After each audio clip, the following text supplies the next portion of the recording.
여러분 안녕하십니까? 혁신 라이프 코칭 연수원 ICC 창설자 신현근 정신분석학 박사입니다. 제가 이번에 클래스 EU 클래스 마켓에 저의 영상 강의를 개설하였습니다. 이번에 처음 개설한 강의는 정신분석적 인간 이해 과목입니다.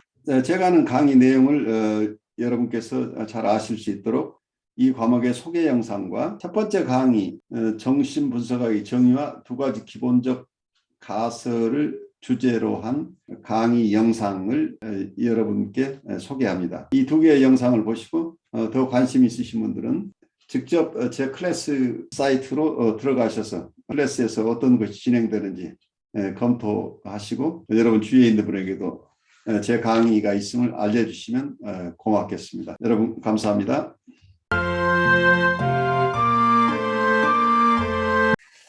치료자가 환자를 구원하고자 잘못된 노력을 하게 되는 또 다른 결정적 요인은 환자의 근친상간 혹은 성적 학대 과거력에 대한 솔직한 고백을 듣고 난 후에 느끼는 기저의 절망감일 수 있다. 환자는 흔히 어느 정도 단호한 태도로 그런 고백을 털어놓는데 그로써 성적 학대가 자신이 가진 모든 문제의 의심할 여지 없는 원인인 것처럼 제시하고 상대방이 이를 곧이곧대로 믿게 만든다. 볼라스는 성적 학대를 당했었다는 어떤 환자의 고백을 들었을 때 가슴이 철렁 내려앉는 느낌을 받았는데 그런 느낌은 환자가 성찰적 사고를 상실한 것에 대한 대응으로서 치료자인 자신은 분석할 권리를 상실하게 된다는 환상과 결부되어 있었다고 설명했다. 볼라스가 받은 느낌은 근친상간을 경험한 환자에게서 나타나는 분석적 공간의 붕괴와 밀접하게 연관되어 있다. 아버지가 딸을 성폭행하면 그 딸은 아버지를 빛나는 갑옷을 입은 기사로 여기는 환상을 더 이상 가질 수 없게 된다. 놀이의 이행기적 영역이 훼손되고 마는 것이다. 여기서 이행기적 영역이라고 하는 말은 좀 번역하시는 분이 일반적으로 쓰는 용어를 잘 사용하지 않으신 것 같아요. 중간 영역이라고 얘기를 하죠. 보통 트랜지셔널 렐림이라고 하면 트랜지셔널 에어리아 뭐 이런 용어를 위니카세 개념을 쓴 것으로 보여요. 우리가 트랜지셔널 오브젝트 하면 중간 대상이라고 그러죠. 그리고 트랜지셔널 에어리아 그러면 중간 영역인데 렐름이라는 말도 에어리아라는 말과 같지 않나 싶어요. 그래서 중간 영역은 어떤 면에서는 리얼리티와 판타지가 만나는 영역을 얘기를 해요. 그래서 리얼리티도 아니고 판타지도 아닌 애매한 어떤 면 그래서 중간 영역이라고 하는 거죠. 그래서 많은 문화 예술 활동은 다 중간 영역에서 이루어진다고 봐요. 종교 활동도 마찬가지고. 이 중간 영역 혹은 분석적 공간이 붕괴되면 환자는 마치 뭐뭐인 것 같은 수준의 전이를 유지하는 데 어려움을 겪게 된다.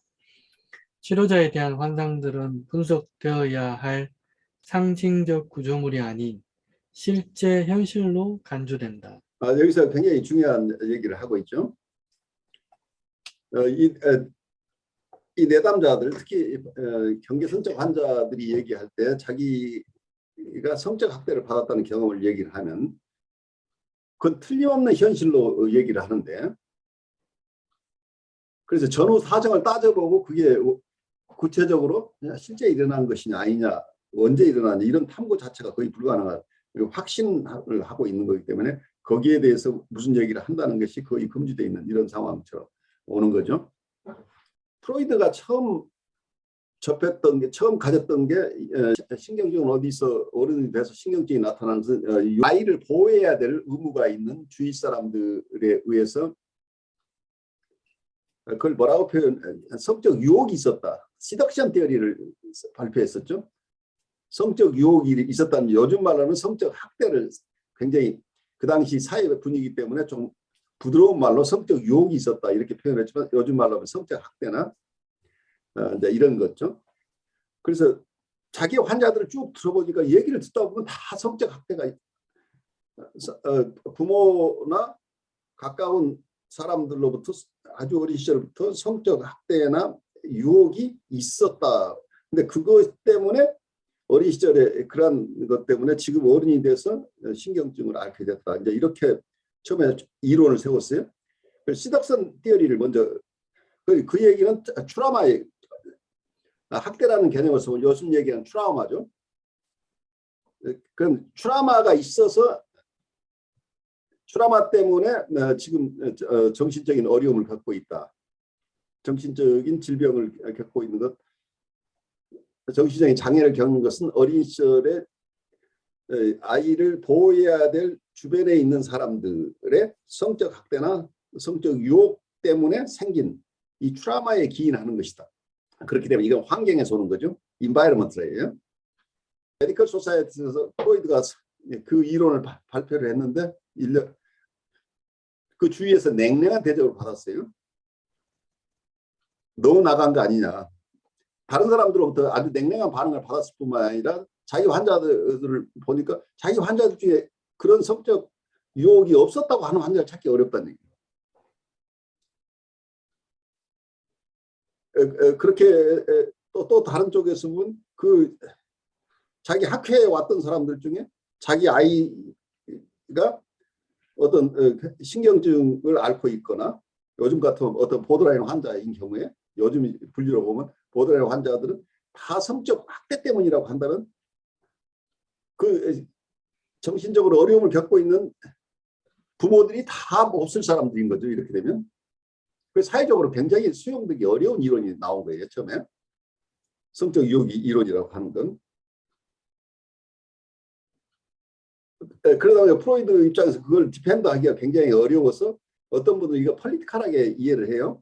프로이드가 그 당시에 사회적인 어떤 반향 때문에 자기 스스로를 보호하기 위해서 자기 이론을 버리고 변절했다 이렇게 이해하는 사람도 있어요. 그래서 지금도 트라우마 티어리, 시덕선 티어리나 트라우마 티어리를 신봉하는 사람들은 프로이드가 처음에 바르게 이론을 세웠는데 나중에 자기 이론을 버린 비겁한 사람으로 이렇게 이해하는 이런 사람도 많이 있어요.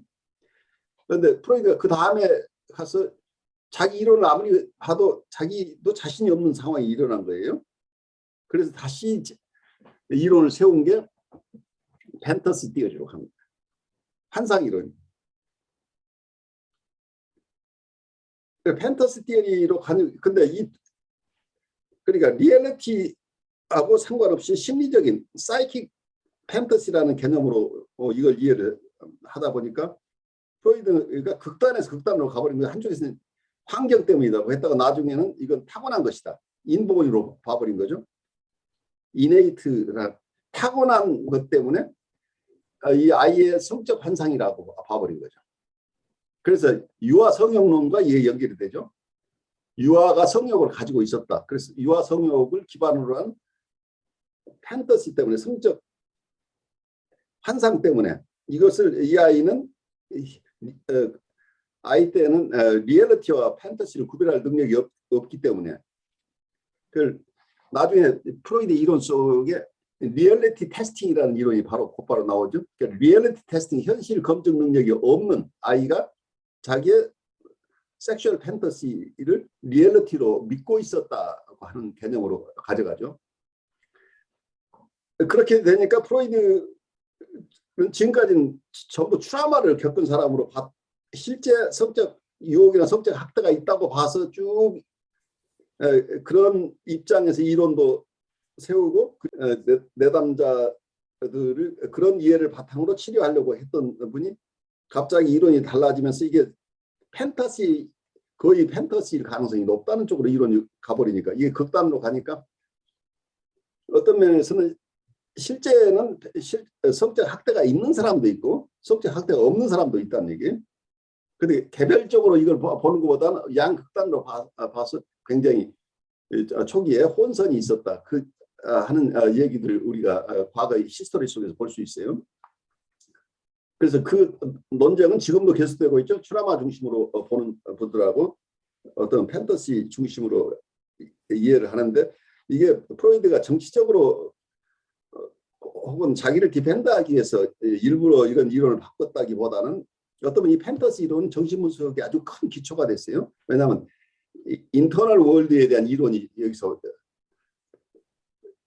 출현한 거기 때문에 굉장히 중요한 역할을 하게 되는데 정신분석이 깊은 어떤 통찰을 할 수 있도록 어떤 이 판타지의 세계, 무의식의 세계에 대해서 좀 더 깊게 탐구할 수 있는 어떤 계기가 됐는데 현실적으로는 내담자를 보는데 그런 혼선이 발생할 수 있고 이런 점에서 지금 프로이드가 겪었던 이 곤혹스러움을 지금 보드라인을 만나는 상담자들이 대부분 많이 겪는다는 얘기예요. 왜냐하면 내담자의 얘기를 듣다 보면 성적 학대에 희생이 된 사람으로 보이는데 경우에 따라서는 이분들이 아까 프로이드가 얘기했던 성적 판타지에 의한 그런 성적 판타지를 기반으로 이런 생각을 이런 느낌을 계속 이분은 그런 빌리프 시스템을 가지고 있는 사람도 있을 수 있는데 이걸 옥석을 구별하기 굉장히 힘든 상황이 일어나죠. 근데 우리도 프로이드가 처음에 얘기했던 것처럼 무조건 이 사람한테 이 사람 얘기에 무조건 경도돼서 이 사람 얘기를 고지고대로 받아들이고 거기에 따라서 우리가 그러한 역전을 배경으로 이분들을 이해하고 이분들을 도우려고 하는 쪽으로 그러다 보니까 분석적인 스페이스가 애널리틱 스페이스가 안 나온다. 이걸 모든 것이 현실로만 보다 보니까 실제 탐색해야 될 여러 영역을 놓칠 가능성이 있는 거죠. 그래서 이 사람 얘기가 다 맞다 틀리다가 아니죠. 맞을 수도 있고 안 맞을 수도 있어서 이걸 분석해야 되는데 이걸 분석한다는 것 자체가 허용되지 않는 이런 인바이러먼트로 가는 거죠. 그래서 이 사람 얘기는 무조건 믿어야 되고 그래서 이처럼 학대받은 사람이니까 이 학대받은 사람을 현실적으로 도와줘야 된다는 입장에서 역전이가 움직이죠. 구원환상이 일어나니까. 그래서 무조건 이 사람의 얘기를 믿고 거기에 따라서 우리가 구원환상에 따라서 현실적으로 돕고자 하는 이런 욕망들이 막 일어나는데 이런 메커니즘은 원래 프로이드가 겪었던 메커니즘이라고 이해하고 좀 더 깊이 이러한 현상을 이해하면서 환자를 바르게 돕는 게 중요하겠죠. 그래서 아까 시덕슨 티어리에서 어떤 판타지 티어리로 간 것 자체가 과학적으로 꼭 틀린 것이 아니라고 얘기할 수 있는 게 어린 시절에 이런 학대를 겪은 사람이 모두가 신경적 환자가 되느냐 하면 그렇지 않다는 얘기예요. 첫 번째.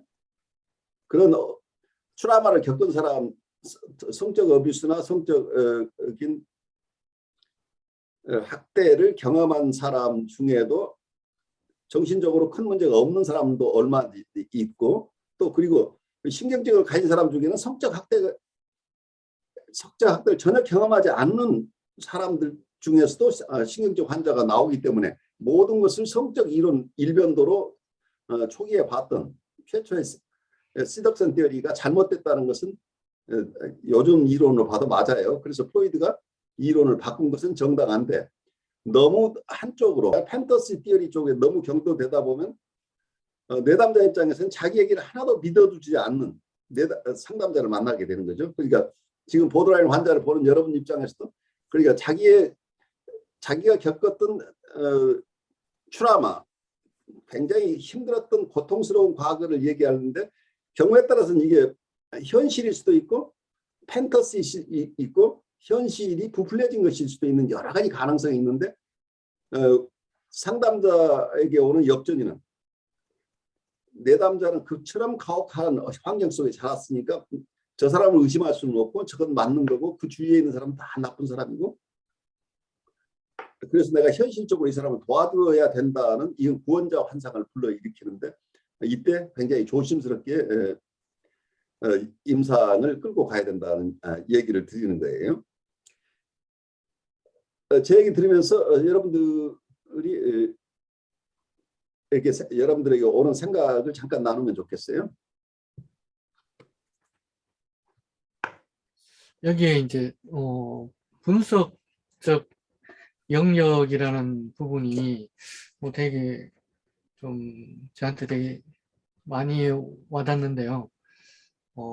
그래서 중간 영역에서도 여기 놀이를 할 수 있는 능력, 그렇죠. 이런 것들이 그 사람의 실질적인 문제를 해결해 주는 것보다 이런 영역을, 의 기능을 되찾는 게 더 중요하다는 것처럼 들리거든요. 그렇죠. 그러니까 어쩌면 리얼리티하고 판타지가 함께 어우러지는 영역으로 그거 자체 분석 영역도 이런 어떤 꿈과 그러니까 드림과 분석하는 분석실과 이런 것들은 공통점이에요. 그래서 비오는 우리가 레버리를 사용해야 된다고 그랬죠. 비온이 얘기하는 레버리 분석 과정 속에서는 분석가는 레버리라는 말이 말하자면 이게 꿈을 꾸는 것 같은 몽상이라는 표현을 하고 있죠. 그러니까 내담자의 무의식과 내 무의식이 만나는 지점 속에 있기 때문에 그 지점에서는 우리가 꿈을 꾸는 것처럼 그게 현실도 아니고 반드시 꼭 그렇다고 판타지만도 아닌 현실과 판타지가 함께 만나는 지점들에서 자연스럽게 이런 분석이 일어나야 되는데 이게 어떤 분이 이게 포아클로스라는 용어를 써요. 분석적인 스페이스가 사라져버리는 게 포아클로스라는 아마 법률적인 용어는 우리가 강제집행을 포아클로스라고 그러죠. 은행에 돈을 빌렸는데 뭐 갚지 못해서 집을 차압한 것을 처분하는 것을 보통 포아클로스라고 그래요. 그래서 그냥 그걸로 끝내버리는 끝장내는 거죠. 근데 이 포아클로스 상태가 되면 분석이 일어나지 않고 현실적으로 이 사람을 돕는 것밖에 없는 거 분석 자체가 일어나지 않는다는 거죠. 내담자 얘기를 모두 다 그대로 다 받아들여서 그대로 따라가야 된다고 이거 분석이 아니죠. 그러니까 내담자를 그냥 어떤 면에서는 이런 현상을 이렇게 이해를 하면 중간 영역이라고 하는 것, 어떤 영성의 영역이나 예술의 영역도 어떤 면에서는 우리의 디스빌리프라는 건 불신을 일단 스탑시키는, 불신을 일단 유보하고 또 한편에서는 믿음 자체도 유보해야 된다. 그러니까 나는 이거라고 틀림없어라고 하는 그 생각도 멈춰야 되고 이건 아닐 거야라는 생각도 멈춰야 된다는 얘기. 그 속에서만 이게 중간 영역 트랜지셔널 스페이스가 있다는 거죠. 그러니까 테디베어를 엄마가 줬어요. 근데 아이의 생각에서는 이 테디베어는 자기 거예요. 자기의 팬터지 속에서 자기가 만든 거라고 한다면 이게 사실은 엄마가 준 건데 이 아이는 자기 거라고 자기의 창조물이라고 생각한다고 한다면 이거 자체가 꿈과 현실이 어떤 면에서는 판타지와 리얼리티가 지금 이렇게 중간 대상으로 드러나는데 이때 부모가 해야 될 중요한 역할은 아이가 내 거야 내가 만든 거야 라고 얘기를 했을 때 야 이건 엄마가 사준 거야 라고 하는 질문을 해서는 안 된다. 그러면 이 아이의 이 중간 영역이 사라져버리죠. 그러니까 우리가 놀이를 할 때도 축구 경기에서 서로 치열하게 다투는데 그게 그냥 하나의 판타지 속에서 승부인데 이게 과격해져 가지고 서로 총 들고 싸우면 이게 판타지 영역을 벗어나죠. 어떤 놀이의 영역, 플레이의 영역을 지나버리는 플레이가 가능하기 위해서는 이게 리얼리티에 대한 이게 판타지도 아니고 리얼리티도 아닌 어떤 중간 영역이 일어나야 되는데 그것을 허용하지 않게 되면 둘이 축구 경기하다가 한 편이 지면 다른 편 응원하던 사람들이 총질하고 전쟁이 일어나는 사건이 생기죠. 이런 것들이 플레이의 공간을 완전히 파괴시켜버리는 거죠. 그래서 어떤 이런 아트 쪽에서도 이 사람의 판타지 속에서 어떤 것을 창조했는데 그거 자체를 현실적으로 이건 그거 아니잖아. 그거하고 틀리잖아. 이게 사실적이도 않고 아무것도 아니네 라고 무시해버린다고 한다면 그 예술이 있을 자리가 없는 거죠. 어떤 풍경화를 그렸어요. 근데 이 풍경화를 그렸지만 이 사람은 독특한 모습으로 그렸는데, 야, 이건 우리 동네 모습이 이게 아니잖아. 이게 엉터리야 라고 한다면 그 예술성을 다 부인하는 거죠. 그 속에서는 어떤 판타지와 리얼리티가 맞물려 있는 건데, 어느 한 부분이라고 하는 순간에 그건 다 사라지는 거죠. 그러니까 영화 보러 가서 앉아서 지금 저기 나오는 것은 실제 사람이 나오는 게 아니고 저기 프로젝터에서 이쪽에서 빛을 보내고 저쪽에서 빛을 보내가지고 이렇게 뭐 과학적으로 생각해서 그런 거야라고 이해하고 있는 사람은 그 플레이 자체를 즐길 수가 없죠. 근데 어떤 우리가 그 영화를 보는 순간에 우리는 그 속에 빠져들죠. 그 리얼리티라고 우리가 느낀다는. 그 리얼리티에 대한 감각을 일단 유보하는 거죠. 그 현실 검증을 일단 유보하는 그런 영역이 있어야 우리가 숨을 쉬고 산다는 얘기. 우리는 리얼리티 테스팅을 하면서 사는데 너무 피곤해요. 그래서 현실 검증 안 하고 좀 쉴 수 있는 영역이 필요한데 그게 중간 영역이라는 얘기예요. 그 중간 영역이 필요한데 그 중간 영역을 우리가 허용하지 않게 되면 그 속에서 일어난 여러 가지 창조적인 작업들이 불가능하다는 얘기죠. 그래서 분석 속에서도 그걸 현실 치료가 왜 안 되느냐 하면은 분석은 판타지와 리얼리티가 함께 있는 어떤 레버리가 일어나는 어떤 공간이어야 되는데 그 현실 위주로 간다면 사람 그 일을 가장 잘할 수 있는 사람 현실 분석해서 사람한테 시키면 되는 거지 이 분석 상황 속에서 뭐가 이 사람을 심리적으로나 정서적으로 도울 길은 없잖아. 그렇게 되면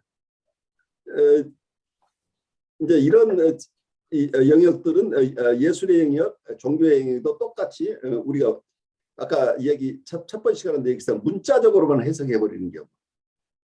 또 하나는 그냥 상징적으로만 해석하는 경우. 어쨌든 이런 것들이 어느 한 일방으로 지나치게 가버릴 때 문제가 발생할 수 있는 거겠죠. 혹시 여러분들 나눌 의견이 있는 분은 조금 나누시죠. 제가 좀 더 붙이고 싶은 게요. 예. 좀 의문이 약간 해결되는 부분이 있는데, 제가 이제 내담자 중에 오랫동안 얘기를 했는데도, 뭐랄까, 그 상처받은 그 지점에 대해서 제가 와닿지가 잘 않는 거예요. 그렇죠. 그리고 늘 그 표현이 그냥 일관적이에요. 그걸로 제가 뭔가 상상이 되거나 어떤 일이 일어났다는 걸 디테일하게 알기가 너무 힘든 반복된 표현만 그냥 그런 사건이 있었어. 뭐 이런 정도로 오랫동안 있는데 나는 왜 이렇게 공감이 안 될까? 그걸 여러 번 들었는데도 인지도 잘 안 되고 이런 것들이 좀 답답한 부분들이 있었는데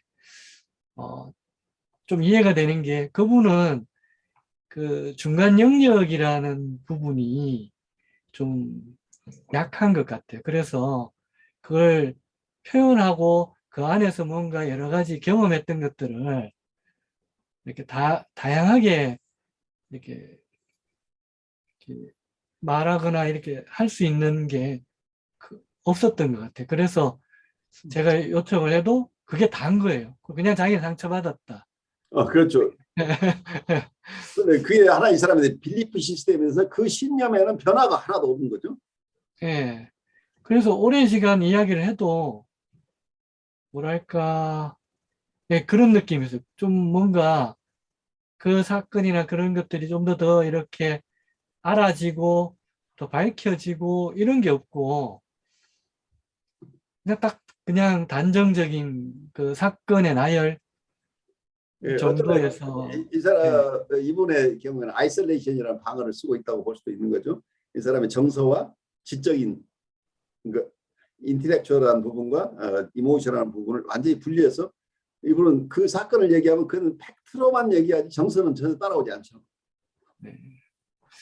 그래서 제가 이제 뭐가 답답하거나 또 앞으로 어떤 부분에 더 포인트를 둬야 될지 조금 예, 오늘 이 중간 영역이란 부분에서 좀 생각이 들었습니다. 그래요. 아주 쉽지 않은 얘기죠. 이분이 정서적으로 아직은 자유스럽게 자기를 표현해낼 만큼 그런 상태에 와 있지 않은데 이분들이 자유현상 하긴 쉽지는 않아요. 자유현상 자체가 어려운데 가장 중요한 것은 이분의 얘기를 지금은 내가 답답하긴 하지만 이 사람을 그냥 수용해주는 태도가 우선 가장 중요하죠. 이 사람 안전해야 돼요. 근데 이분이 무의식적으로 굉장히 큰 방어를 하고 있는 거죠. 그런데 그게 현실이거나 아니거나 이 사람이 팬터시거나 리얼리티거나 사이킥 리얼리티라는 건 우리가 인정해야 돼요. 그래서 실제로 유혹 이론이다 아니다가 큰 의미가 없는 게 임상현상에서는 그게 팬터시에 의한 것이건 실제 리얼리티 속에서 학대건 결과는 같다고 볼 수도 있어요. 사이킥 리얼리티나 아웃사이드 리얼리티가 사실은 아이 입장에서는 그게 심리적으로는 같은 효과를 가질 수 있다고 한다면 그거 자체를 있는 그대로 수용하면서 어떤 얘기든지 일단 그 얘기를 수용하는 입장에서 천천히 이 사람이 자기가 어떤 얘기를 해도 그러니까 저지멘탈한 입장이 아니라 그냥 그 얘기를 자연스럽게 할 수 있도록 도와주는 입장에 가면 이분이 언젠가는 안전한 공간이 되면 자기 얘기를 조금씩 하게 될 가능성이 있는데 우리가 너무 성급하게 그때 정서는 어땠고 그때 누가 있었어요. 너무 지나치게 이분에게 치매적으로 질문을 하게 되면 이분은 더 움츠러져 버릴 가능성이 있죠. 굉장히 어려운 케이스죠. 근데 교수님 그 중간 영역이라는 게 억압될 수도 있지 않습니까? 강제적으로. 그러니까 그럴 수 있죠. 그러니까 예를 들어서 어린 시절에 그 놀이라든지 어떤 표현들이 있을 때 어른들에 의해서 실질적인 학대라든지 그런 건 없었지만은 중간 영역이라고 되는 것들 아니면은 정서 표현이라는 것들에 대해서 억압을 당하면서 그 자체를 가지고 내가 그 표현 못한 걸 자체를 학대를 받았거나 그런 것으로 이렇게 다른 이야기가 만들어져 버리는 상황이 생기지 않을까 그 생각도 들어요. 네, 그렇죠. 그러니까 이 중간 영역 자체를 만약에 어린 시절에 우리가 그 경험을 우리가 허용하지 않는다고 한다면 아이들이 굉장히 큰 데미지가 올 수 있어요. 그리고 구체적인 학대나 아니냐를 떠나서 중간 영역이 상실된다고 하는 것은 정서적인 삶 자체가 허용되지 않는 거죠. 그러니까 아이들이 너무 빨리 철들도록 해버리게 되면 중간 영역이라고 하는 그 속에 플레이가 있어야 되잖아요. 자유스러운 어쩌면 다른 쪽에서 본 자기의 트루 셀프가 발현될 수 있는 공간이 필요한데 자기가 이런 저런 걸 자연스럽게 느끼고 생각하고 또 꿈도 꾸고 이런 영역 속에서 아이가 성장하는데 처음부터 지적인 작업만 허용되는 상황이 되면 이 모든 것은 다 억압해버려야 되는 거죠. 그러니까 이게 성장이 돼서도 계속 이 사람은 과거의 패턴 속에서 자기가 허용된 것만 하고 있을 가능성이 있잖아요. 지적인 얘기만 내가 학대받았으면 학대받은 사실만 디스크로스하지 거기에 어떤 정서를 표현하거나 자기가 가졌던 어떤 팬터시나 이런 것은 전혀 여기서 거론할 내용이 아니라고 어떤 거의 금지가 있을지도 모르죠. 이런 것을 얘기하면 선생님이 날 가만두지 않을 거야 라고 생각할 수도 있죠. 그러니까 어떤 면에서는 학대를 받았다고 하는 쪽에서 또 본다면 그와 만약에 누군가가 자기가 치매되게 있을 때 아이 입장에서는 엄청난 또 공격성이 있죠. 어쩌면 누군가 대상을 죽이고 싶은 욕구도 얼마든지 있잖아요. 그러니까 억압되어 있는 것이 그 학대받았던 사실뿐만 아니라 그와 관련되는 엄청난 분노나 공격성도 같이 있을 수도 있죠. 그러니까 이거 자체를 터뜨리게 되면 다이나마이트잖아요. 그러니까 아이 입장에서 굉장히 위험하다고 느끼고 내담자 입장에서 자기 어떤 영역들을 말로 표현하는 것도 굉장히 위험하다고 느낀다고 한다면 자기가 충분하게 안전하다고 느끼지 않는 한 이 정서들은 드러나지 않겠죠. 이 사람의 경험도 충분하게 드러나지 않겠죠. 아니, 저는 아까 김동완 선생님 말을 듣자마자 제 그 저번 시간에 얘기했던 그 친구가 딱 그래요, 저한테. 네. 그러니까 중간 영역이라는 것은 뭐 큰 게 아니고 자유롭게 자기 감정을 얘기하는 그 모든 것을 얘기하는 것 같아요. 그렇죠. 굉장히 중요하죠. 예. 그 친구는 지금 이날까지도 모든 얘기를 하면은 걔 얘기는 감정 얘기를 하면은 겉돌아요, 항상. 감정적인 소통이 그게 왜 그러냐면은 감정적인 소통이 아주 사소한 데서도 이렇게 일어나게 되는데 그런 것이 굉장히 차단되어 있다는 느낌을 강하게 받거든요. 네. 그래가지고 그 친구가 자기 감정을 얘기한다는 거는 기껏 해봤자 야, 나 너무 불쌍하지 않니? 한 이 정도. 그리고 그 어머니다움을 보이는 것은 이게 지적질하시는 그게 그렇죠. 어머니의 그 노릇을 하시는 것 같은 느낌이라서 그 친구를 보면 항상 굉장히 야, 나 오늘 너무 힘들었어. 뭐 이런 식으로 저희가 그냥 스스럼 없이 하는 아주 사소한 것도 그 친구가 하면은 이상하게 겉도는 느낌이 들고 심지어는 그 친구를 정, 처음 정서가 아니고 그냥 마치 무슨 팩트를 얘기하는 것처럼 느껴지죠. 예, 무슨 사건 사고 얘기를 하는 것처럼 느껴지고 그 친구를 처음 대하는 사람도 그 친구가 무슨 별다른 걸 안 했는데도 찬바람이 쌩쌩이라는 표현을 한 적이 있었어요. 그러니까 정서적인 게 아무것도 안 느껴진다는 그런 거고 본인의 힘든 거를 그래도 저한테는 얘기를 하는 편이었거든요. 옛날에 자기가 얼마나 고생을 했는지. 근데 그게 남의 얘기하는 것 같고 전혀 그 감정이 저한테 전해지지 않는데 저는 그걸 감안하고 그냥 이렇게 듣는 거예요. 그렇죠. 예. 그러니까 그런 중간 영역이라는 것이 아주 사소하게 우리 시간 내내 얘기하는 게 엄마나 그 부모한테 사소하게 자기 감정을 얘기하는 것, 그 아주 단순한 사실을 얘기하는 것부터 출발을 하는 것 같거든요. 그 단순한 것이 사실은 그 어린 시절의 그 단순함이 그 사람을 자유스러운 어른으로 성장하게 하는 원동력이잖아요. 그러니까요. 그게 너무 단순하고 사소한 것인데 굉장히 어른 돼서까지 큰 영향을 미쳐버리는 그런 것인 것 같아요. 그러니까 자기의 자연스러운 정서, 자연스럽게 흐르는 정서는 그 옳고 그른 게 아니잖아. 정서는. 예. 그런데 그 정서가 그 정서는 판타지하고 연결될 수도 있죠. 어쨌든 그냥 생각이 자연스럽게 흐르는 거고 그때 생각과 함께 어떤 정서들이 이렇게 흐르는데 그 정서를 자연스럽게 표현하면 그냥 받아주고 같이 커뮤니케이션하는 대상이 있으면 이 사람은 자유스럽게 자기 정서를 자기 것으로 가져오는데 아무 부담이 없고 그 정서를 표현할 수 있는데 이것이 허용되지 않고 그런 쓸데없는 얘기하지 말고 오늘 할 일은 다 한 거야? 오늘 숙제 다 했어? 라는 쪽으로만 우리가 계속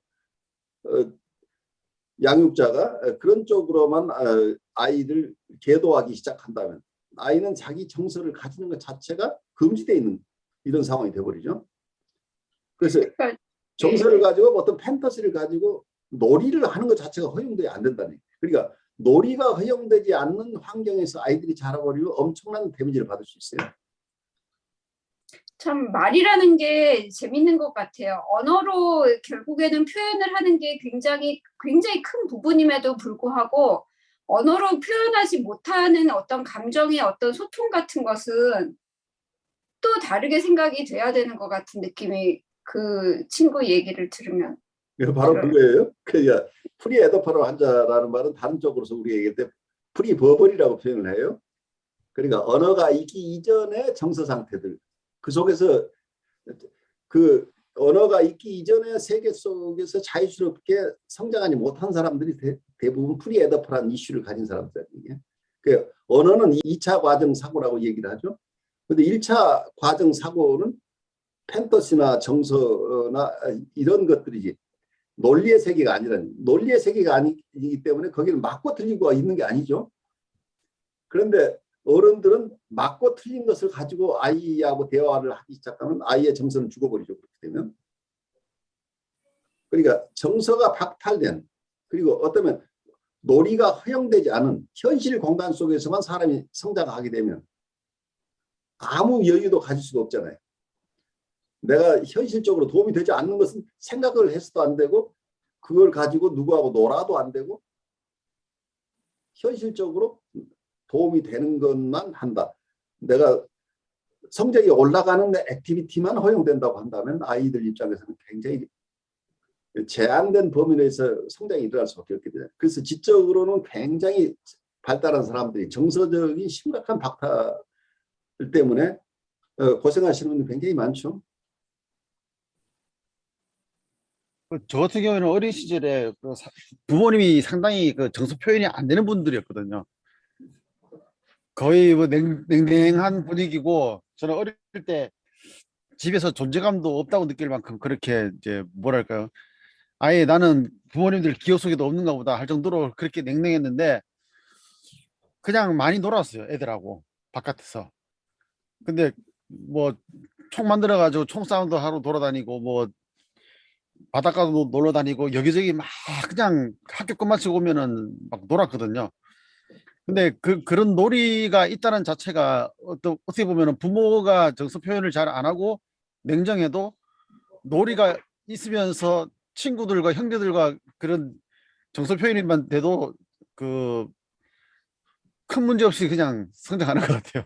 그렇죠. 굉장히 중요하죠. 꼭 네. 그 양육자가 꼭 부모만이 아니에요. 주위에서 환경 전체를 부모라고 볼 수 있죠. 인바이러먼트 자체가. 그 정서가 허용되고 플레이가 허용되는 환경이 자란다는 게 더 중요한 거죠.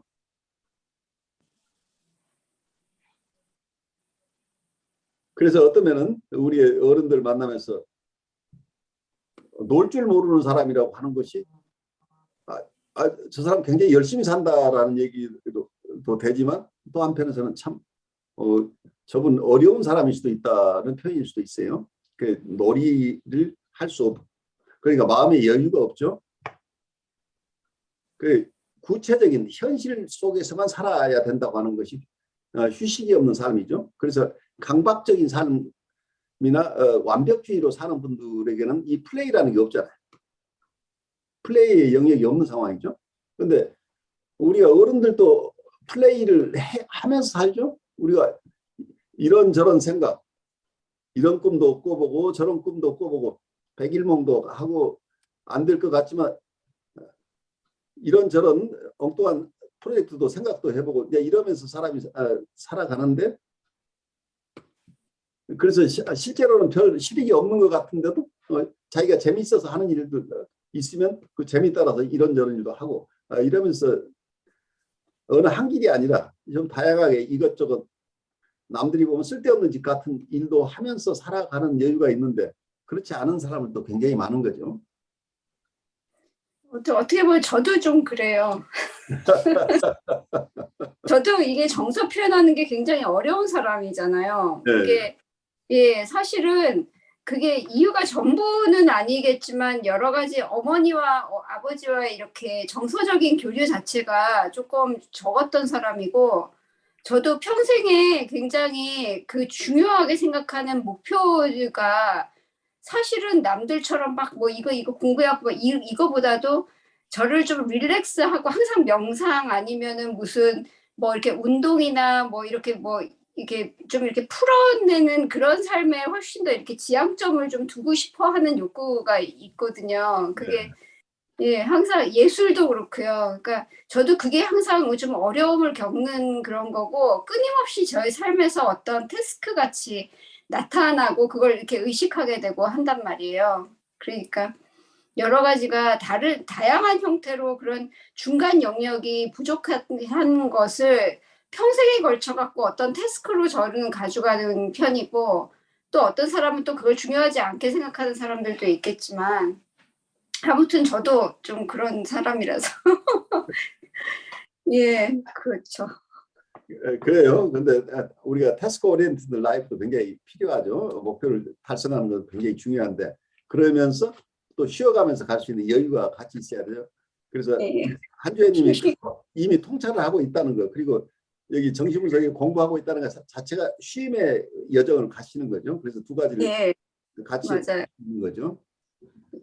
근데 교수님 이런 생각도 드는데 제가 중간 영역이라고 하는 게 어떻게 보면 저한테는 그 부모와 관련된 중간 영역보다는 외부 세계와 관련된 것들이 더 많았던 것 같아요. 그래서 어떤 면에서 뭐 어릴 때 제가 초등학교 2학년인가 그때쯤인데 제가 울산에서 살았거든요. 울산에서 살았는데 서울 노래만 나오면 눈물을 흘렸어요. 서울 가고 싶어가지고. 그러니까 서울에 누가 있는 것도 아닌데 그때 뭐 종이 울리네 꽃이 피네 그 노래 있었잖아요. 새들의 노래 서울에서 살렵니다 하면 혼자서 막 울었어요. 그 나이에. 그래 서울에 대한 판타지가 있잖아요 지금. 그러니까 외부 세계에 대한 거예요. 서울에 살고 있으니까 서울을 떠나고 싶은 거예요. 또 다른 데로. 음. 그래서 이제 뉴욕으로 왔죠. 근데 뉴욕으로 오고 나니까 갈 데가 없다는 생각이 들어가지고 어떻게 보면은 열정이 막 식어지는 듯한 느낌 있잖아요. 갈 데가 없으니까. 네, 그러고 이제 뭐 그냥 사는구나 하는 건데 그 처음에 와가지고 미국 와가지고는요 집 주위나 사는 주위를 엄청 돌아다녔어요. 어. 지도에다 표시하면서 그 집에 머무는 시간보다 바깥에 있는 시간이 훨씬 더 많은 거죠. 바깥으로 돌아다니는 게. 그런 것들이 보면은 그게 홈커밍이 아니고 그냥 아웃커밍이 돼버린 거예요. 그냥. 아웃커밍으로 예. 예, 그렇게 해가지고 어떻게 저 중간 영역이라 중간 대상으로 생각해 보면은 아무래도 이제 저의 정서적인 연결이 외부 세계하고 연결되어 있는 것이 더 많지 않을까 하는 이제 그런 생각을 그래요. 해보거든요. 공부하는 태도도 보면은 이게 끝이 보이는 건 하고 싶지가 않아요. 끝이 안 보이는 것만 자꾸 하려고 덤비고. 예, 이제 그런 것들. 그러니까 어린 시절에 부모님하고 교류하는 것보다는 밖에 친구들하고 교류하는 패턴이기도 하겠죠. 그쪽에서 더 플레이하면서 내가 성장해왔던 과정이죠. 그래서 어떤 면은 내 집에서보다 바깥에서 그러니까 울산에서보다 서울로 가고 싶고 서울에서는 또 뉴욕으로 오고 싶고 이런 것들 무의식 중에 연결될지도 모르겠어요. 그래서 어쩌면 끊임없이 꿈을 꾸는 분이잖아요. 그 판타지 라이프를 계속 영유하고 계시는 거죠. 굉장히 소중한 보물이죠. 우리가 나이 들어도 판타지 라이프를 살 수 있다고 하는 것은 아마 성경에도 나오는 얘기가 아닐까 싶은데 노인도 어떤 꿈이 필요하다고 하는 얘기가 거기에 대해서는 우리 강 목사님이 도움 말씀을 좀 주세요. 그 뭐 성경에 나오는 그 꿈과 이상이라는 것들이 나오는데 그게 그 성경의 뜻대로 한다 그러면은 우리 인간이 가지고 있는 제한된 영역에서 뭐 말하자면은 그 자기 삶의 현실적인 삶의 자리에서 머무는 것이 아니라 하나님의 꿈과 이상으로 나간다니까 전 세계나 우주를 향해서 나가는 그런 꿈과 이상을 말하거든요. 그러니까 어떤 면에서는 일맥상통한 면이 있죠. 그렇게 되면. 그렇죠. 예. 그래요. 아주 도움 말씀 고마워요. 여러분 안녕하십니까. 혁신 라이프 코칭 연수원 ICC 창설자 신현근 정신분석학 박사입니다. 제가 이번에 클래스 EU 클래스 마켓에 저의 영상 강의를 개설하였습니다. 이번에 처음 개설한 강의는 정신분석적 인간 이해 과목입니다. 제가 하는 강의 내용을 여러분께서 잘 아실 수 있도록 이 과목의 소개 영상과 첫 번째 강의 정신분석학의 정의와 두 가지 기본적 가설을 주제로 한 강의 영상을 여러분께 소개합니다. 이 두 개의 영상을 보시고 더 관심 있으신 분들은 직접 제 클래스 사이트로 들어가셔서 클래스에서 어떤 것이 진행되는지 검토하시고 여러분 주위에 있는 분에게도 제 강의가 있음을 알려주시면 고맙겠습니다. 여러분 감사합니다.